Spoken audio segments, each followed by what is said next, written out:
One of them days, y'all. What's going on? Welcome to the channel. My name is Amy. I am officially in month 6 now as a day trader, and today I wanted to talk to you about the not so fun nightmare day trade I did today on Zcar. Now this was a trade I took on Thursday. You're probably watching this a day later, but yeah. Okay, so let's rewind. Let's go back to the beginning. I got up super early. I'm on the Pacific time zone. So of course the market opens way earlier for me, 6:30, right? I got up at 4 a.m. I couldn't sleep. And I was like, you know what? I've been trading all these different times throughout the day. New York session, but like various times. And I said, I haven't traded the open in a while. I'm going to actually trade the open. And I trade stocks and ETFs, and that's my game. Like, not doing any other Forex or futures or any of that stuff. I just looked at the market this morning, kind of things were up. I'm like, okay, it's green. Decided my usual Tesla, I was just going to ignore today. I'm like, you know what? I've been chopped around too much lately. I'm just going to not even look at that chart today. And I watched my boy on YouTube, Gareth Soloway. Shout out to him. He's on my day trading resources list. If you want to know like all the people that have helped me on this journey, people I've learned from, check that out. Link in the description. You just got to put your email in. You can see my Google Doc of all the many resources that are on that. And he is one of them. And he talked about some of the earnings, some of the stocks that were in play. And so I had kind of a list this morning. I'm like, okay, I'll look at Meta, look at Microsoft, I'll look at CVS, Roblox. And, I sit down at 6:30 and I'm like, for like 30 minutes, stuff was just kind of, you'd have the pop and drop, right? Up, first candle, second candle, plunge. And you'd just be like right back where you were. And I was like, this feels like a very uncertain whipsaw market like it's been. And I just didn't have confidence in anything. And I thought, well, maybe I'll look at the QQQ. And sometimes I trade the ETFs around that. There's TQQQ, which is long, and SQQQ, which is short. And it was so back and forth. Like the candles were not clean. I'm looking at the 3-minute, the 5-minute. I'm like, there was a couple of times where I had an order like ready and I waited and I watched the chart, and I was so glad I did, because a lot of the stuff that I looked at today was literally just bouncing around the 9 EMA line. And from past experiences, past videos, you've heard me talk about kind of the things that, the losing trades that often happen for me around that line. So I was like, no. So it's literally like half an hour after the open, and I'm like, I don't know, like, I want to keep watching the charts. I'm going to just, chill and take my time.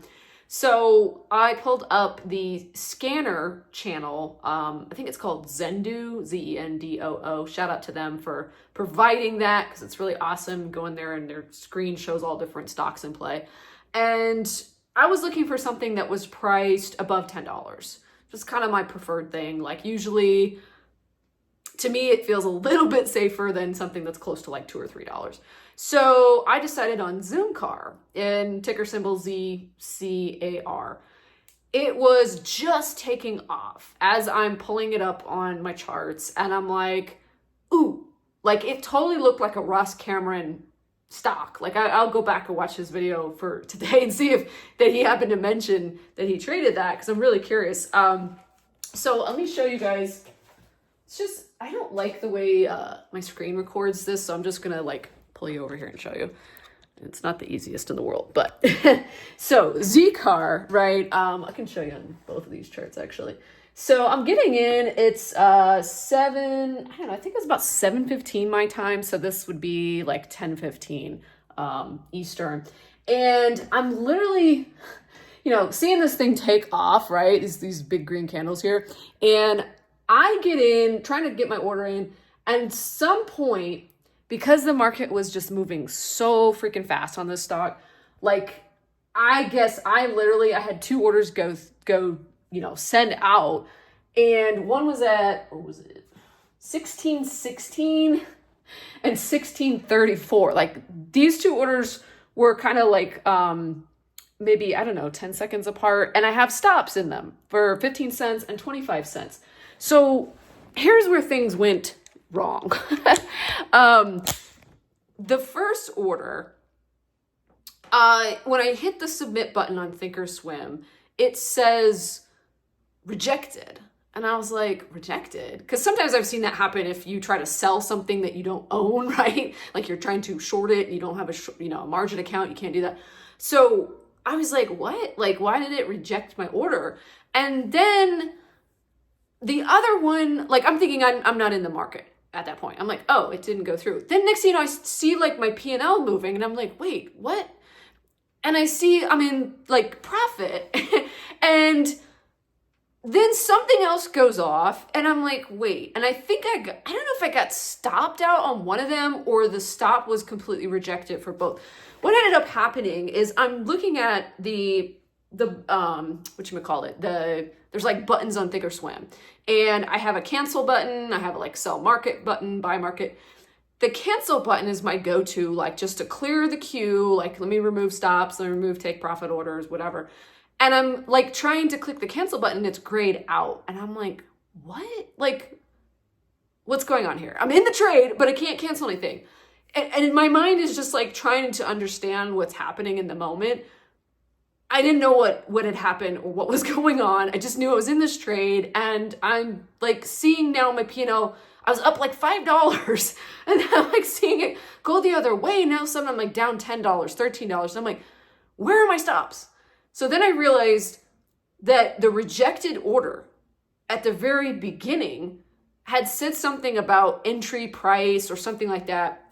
What had happened was my stop loss was too tight at 15 cents.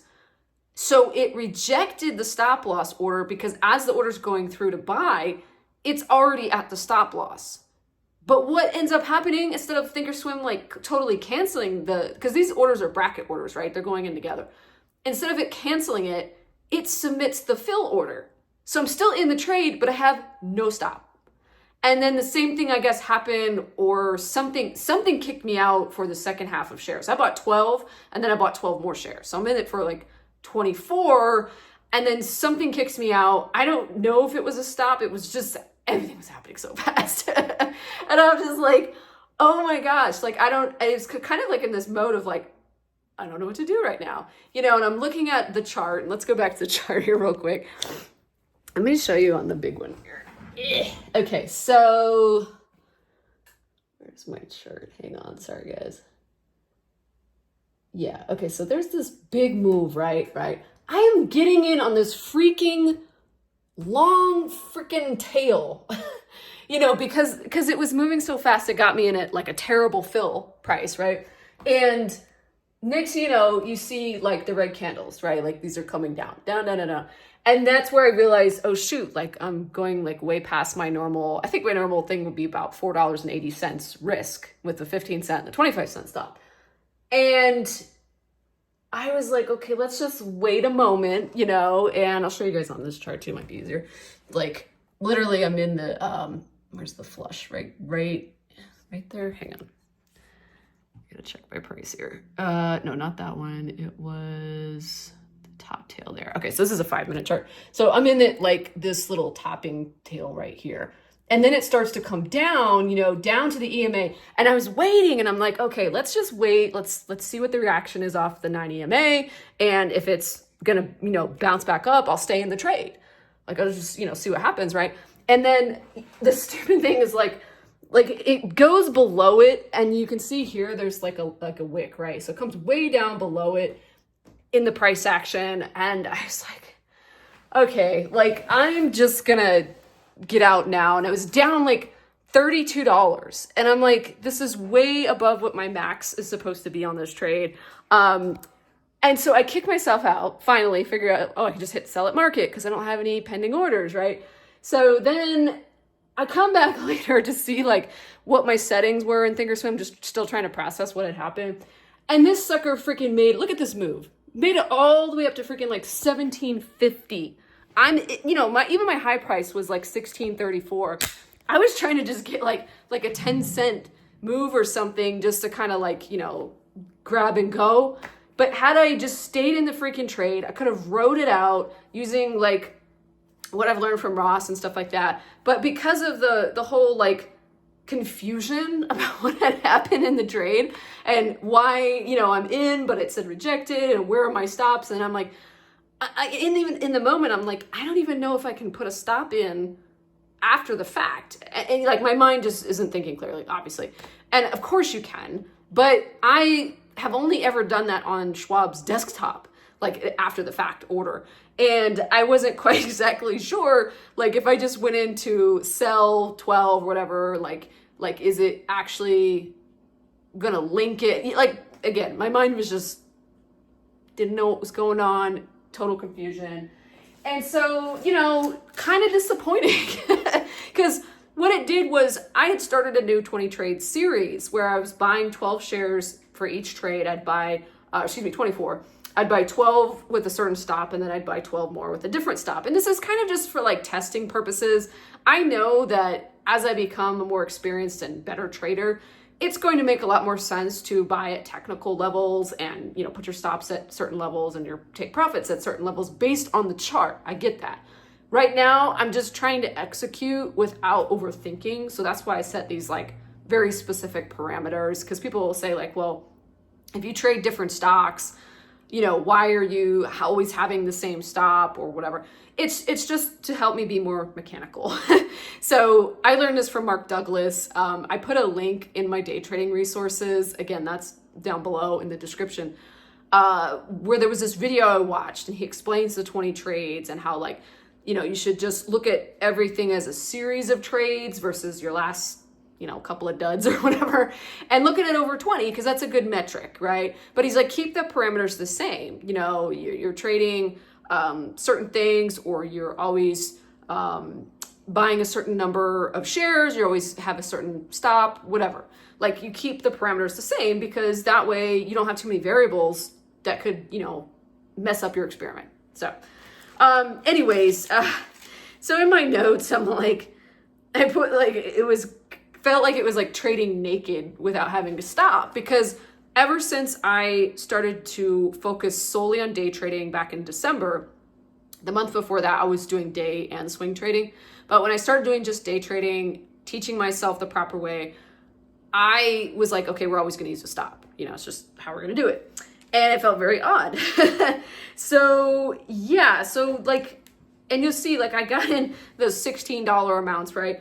And I sell myself out at $13.71, which I later go back to the charts and realize is the exact, almost to the penny, freaking bottom of that stock for that period of time. And then it shoots up later to like freaking 17. And it was just like, are you kidding me? So if I hadn't beaten myself up for being in this, like, you know, scenario where I was panicking, I could have just said, okay, you know, there's a technical glitch here. I'm okay. like I figured it out. I could have just waited the trade out a little longer, and then seen things start to turn in my favor. And I kind of, you know, equate this to beating myself up for thinking it's my fault, you know, like I suck at trading or something. And really, that wasn't the case at all. It was just how I handled, and I basically just reacted instead of responded to the situation at hand. If I just like took a breath and be like, okay, you know, like, what's the best course of action here? You know, maybe this trade is, I mean, it was a stock in play. It was soaring, like it was to the moon. I'm thinking of, like, you know, how Ross trades these things, and like, you know, it was a winning trade. That's what gets me, is if I hadn't been so shaken up about the glitch, I could have had the clear-mindedness, you know, of thought to say, it could just be a pullback, right? And normally your stops are very tight. You would have been kicked out by now, and you would have lost out anyway. Yeah, and even just losing the $32 or whatever, but then watching the chart for a little bit after that, I could have got back in. like I could have actually still made a profit. But, you know, taking the actual loss and just, I was just like, you know, whatever. So this was not so fun of a experience, but as a trade, I'm thinking, oh my gosh, this was a fantastic momentum stock after trading for what feels like weeks, this whipsaw market, it almost felt like it could have been easy. And it's been a while since I've felt like I've traded something that felt easy, you know? And I'm sure you guys know what I mean. And I think had this experience not happened, you know, maybe I would continue down this road of just trading things that the reward is just not there right now. Like it used to be, yeah, you could trade the Mag 7. Tesla was always like in play. And lately it just feels like you end up getting stuck in these choppy ranges, you know, consolidation. And, you know, you end up getting whipsawed if you have tight stops. And trading something like this, that's only, you know, it was, gosh, I don't even know what it was this morning, like $9, $8, freaking $3. And it shot up to 17. You know, I'm like, okay, Amy, you need to really go back to the way you started trading in the first place, which was following Ross and using his techniques. But now I also need to trade like the stocks he trades. Because in the beginning, I was using his techniques and I was still trading the big name stuff, you know, usually via an ETF. Like instead of trading Tesla directly, I would trade TSLR, which is the long ETF for Tesla, because it was like a $60, you know, ETF versus Tesla was at like 400. So I think I am actually going to, I know I'm actually going to give it a try with my next, I gotta clear the slate here. I gotta start another 20 trades experiment because this one totally skewed my results and my parameters. And I'm like, it doesn't make sense to continue doing what I was doing. So yeah, we're starting over. I'm going to create a new game plan for myself. I'm backing down my share size a little too, just to, you know, look at my stops and probably give myself more room. Because what I learned too was like, okay, I like using these tight stops, but look what happened. The order got rejected for my stop, and then I still end up in the trade without a stop. So if I trade these stocks like Ross trades, who doesn't use a stop, then I have to make some adjustments. So I think like my minimum stop loss is probably gonna be like 25 or 20 or somewhere in between, like somewhere between 20 and 30 cents. I might actually just start trading like odd numbers so that, I don't know, there's like stop loss hunters out there, whatever. They're probably looking at specific levels and things that people might put a stop. But yeah, I'm like, let's just mix it up. Let's do a 22 cent stop, a 28 cent stop, you know, just throw something in there that's different, but it's going to be the same across all the trades. And yeah, so, you know, looking back, I was like, man, you know, there was part of a thing around this trade that made me think I was so freaking close, like so close to getting a real winner. And to kind of give a recap of my experience in these 6 months now, month 1, month 2, I had some trades, day trades, where, you know, I made up to like $80, $90 in a trade. And to me, you know, it was like really good money, right? Like it felt like I kind of could grow that and can keep scaling and all that. And I was trading anywhere from 40 shares to like 75 shares, you know, at some of the bigger trades. And then when I started to use stop losses and start to work on my risk management, because then I started losing, you know, in some of those big trades, I realized I was going to start down at the bottom and just like go super small so I could work on my strategy and work on getting better. Because I used to trade the pre-market. I'd buy in the pre-market, hold it, wait for the open. There was usually a pop and I would take my profit and be done for the day. And then, you know, the market conditions changed and now you just don't know what to expect. Things could go way up, things could go way down, it could go back and forth, you know, it's just very erratic. So I don't trade like that anymore. But, and then the other reason was you can't have a stop loss in pre-market. So yeah, things are going to change. I'm not exactly sure. Like I said, I'm going to create like a plan for myself. I'm not trading on Friday. I've said before on the channel that I trade better 4 days a week versus 5. And then after taking this, you know, unreasonably large loss compared to my other losses today, I'm like, yeah, we're going to not trade tomorrow. and that'll be it for the week. So just seeing if I had put any other notes.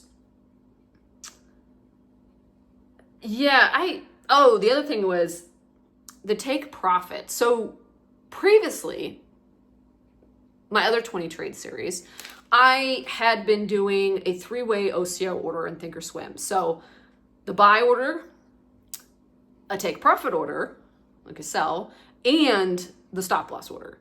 And then these last couple of days, I had just been putting in an order that was a 2-way. So the buy-in and the stop.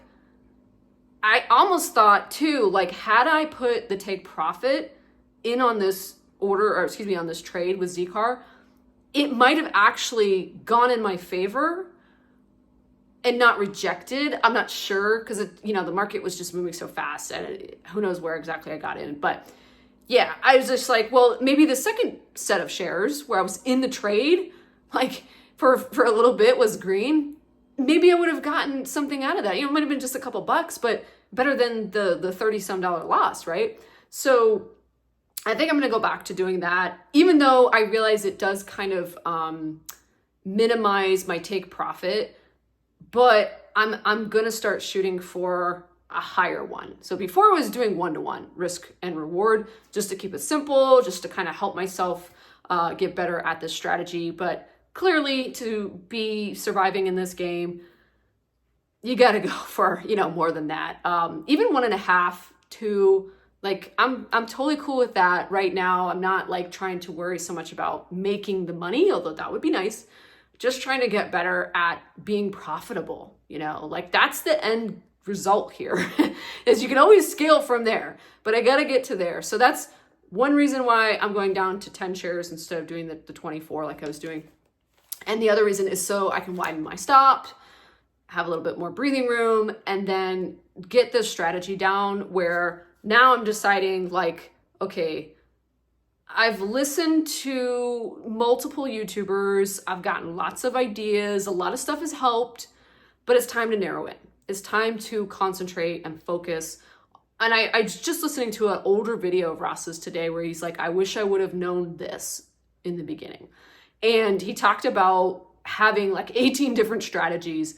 And he decided, after a bunch of losses, like, I'm just going to focus on picking one strategy that will get me to 1 million. He's like, that's all it takes. And look at the guy, like many millions later, right? It's working for him. So I think I'm going to kind of go back to the basics and the way he trades, but change a few things because I don't feel comfortable trading without a stop. And I know he trades pre-market oftentimes. So there's a few things that I would change, but I got a lot of value when I first started trading, like day trading, like just listening to some of the stuff he taught about entries, adding to positions, things like that. So yeah, I'm going to figure this out. I'll probably put out another video once I kind of put together a strategy for trading in May. And I will keep you guys posted. So hope you're enjoying the videos. You guys are awesome. Thank you for the comments. Thank you for all the likes. And, the channel is like really growing. My video about the 122 tiny day trades later. Here's what happened. That one just took off. And yeah, you guys are great. Thank you for tuning in. Some of my regulars, thank you guys for always commenting and sharing. Feel free to always share advice, share tips, share your wins, share your losses. Shout out to my buddy Eric. He's always commenting on my videos and giving his stocks for the day and where he was at and win or lose. He's always sharing, and it's great because like this just to be real with you for a sec, this takes a lot of guts, like to share what seems like failure. And it's not so much that it's failure, it's just going through the learning process, right? You're just trying to figure things out. Like we all sucked at something before we figured it out. For example, riding a bicycle. How many times, you got on the thing and you wobbled and fell over and, hopefully maybe you were in the grass or had training wheels. I learned on the grass. But yeah, you go through this period of time where you were terrible. You're like, how does this work? I don't understand. Like I'm on this skinny little thing. And eventually, your muscle memory starts to figure it out. And then your subconscious starts to like remember without you having to consciously think about it. And I feel like it's that way with trading. Like, it's all so new in the beginning. And I think many people have experienced this. It seems like many people talk about this. I went through the same thing where in the beginning, you have some successes and you're like, oh, this is really fun. This is exciting. And you kind of think I don't say I knew what I was doing, but I was making money and fairly consistently for like 2 months. And when the challenging parts come along, you really got to have some guts. And I thank you guys for listening and tuning in. Like, thank you for being here, because it's keeping me accountable. It's giving me a place to share with you what I'm doing, win or lose, embarrassing moments, nightmare trades gone wrong, and to just have a place to talk about it, because like, I'm sure you know what it's like. Your people in your day-to-day, probably if you tell them that you trade, they probably think you're nuts, first of all. They probably think you're going to just lose all your money, that you're gambling, that you're, just like crazy. And a lot of times there's negativity around that, right?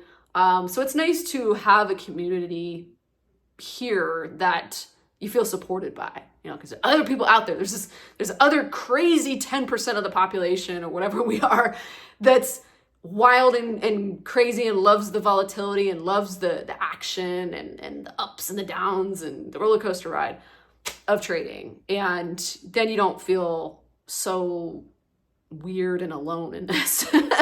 But anyways, guys, enough about me and rambling. Thank you again. Feel free to check out my day trading resources down below. I keep adding to it. So if you've already signed up, you got access, save the Google Doc and come back, because it's going to be edited from time to time and I'll put new things in there. So that's all I got for you. Take care. I'll see you on the next one.